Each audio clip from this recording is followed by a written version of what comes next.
So today we have Shakespeare, William Shakespeare. Oh, that's something I could go for right now. Sorry, Miss Frintelli. Anyways, so it's been a while since you've been in life. Am I right? Yeah, I was dead for a while. So you write a lot, right? Uh-huh. Am I right? Am I right? 54 sonnets to be exact, some of which you may have read in your English class. Speaking of writings, let's talk about Macbeth. So, Macbeth. It's a play. So please tell us about, like, your inspiration for this. From this. Well, I was really feeling upset about a lot of the power struggles in medieval Europe, so I decided to write a play about the folly of man and how our ambitions drive us to reckless decisions. Wow. Yeah, and it must have taken you a lot of work, you know? Like, there's a lot of pages. I think you're older than this. It's true. Well, okay, let's get right down to it. How's your day been? Well, you know, with this political climate, it's really hard to have a good day.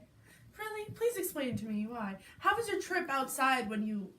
The time I've spent here in your modern day, I've seen so much just absolute hatred between people.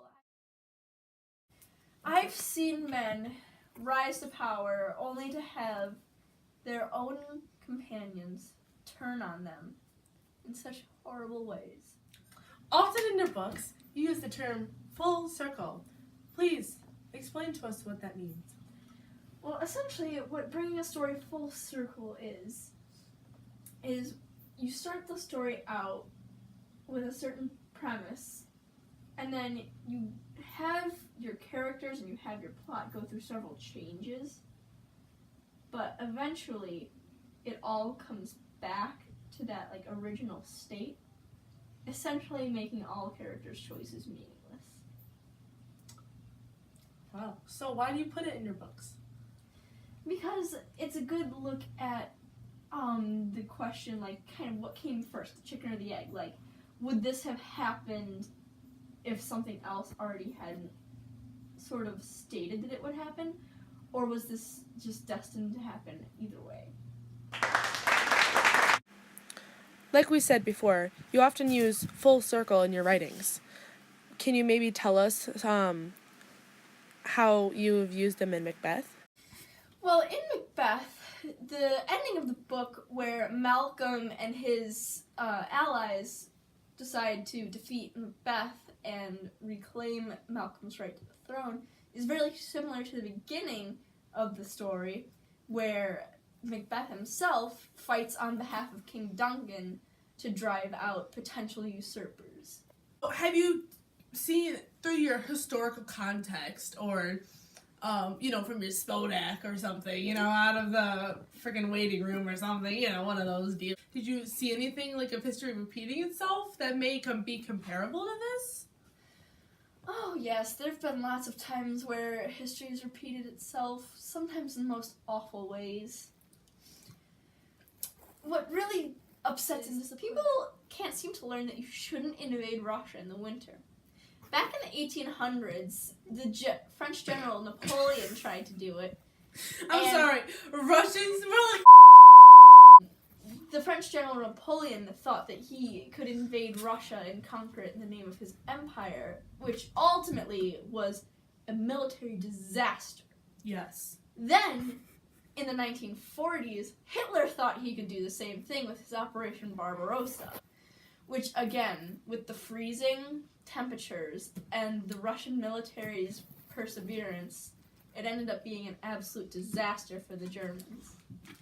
He's so right. And he wasn't even alive during this time. I don't even know this stuff. Returning to the 1940s, I was so disheartened to hear about the event that you call the Holocaust. Yes. And I was so surprised. After so many governments said they would never let something like that happen again, the number of genocides in countries all around the world, it's truly disgusting. It's terrible. All right, so in this book, there's Macbeth. He was great. and then he changed because he's power hungry, and then you start going insane. Does that remind you of anyone today that really likes power? I can think of a couple. Please enlighten us. Well, I saw this movie recently. It was called The Lorax, I believe. Quite an entertaining film. There was this one I think it was by fellow- Pixar. But Illumination Studios. oh, correct me. There was this fellow in the movie named the Onceler. He reminded me quite a bit of Macbeth. He started out as a humble, relatively well-intentioned man. Like But- me. Eventually, his lust Sorry, for man. wealth and power drove him to destroying the environment, which is very similar to Macbeth's murder of so many people. Wow. That's insane. I never thought of the Lorax being in charge. The person who's trying to save trees is like related to a mass murderer. Wow. Man, thanks, Shakespeare. You're really educating everyone with this video. You know, am I right, folks?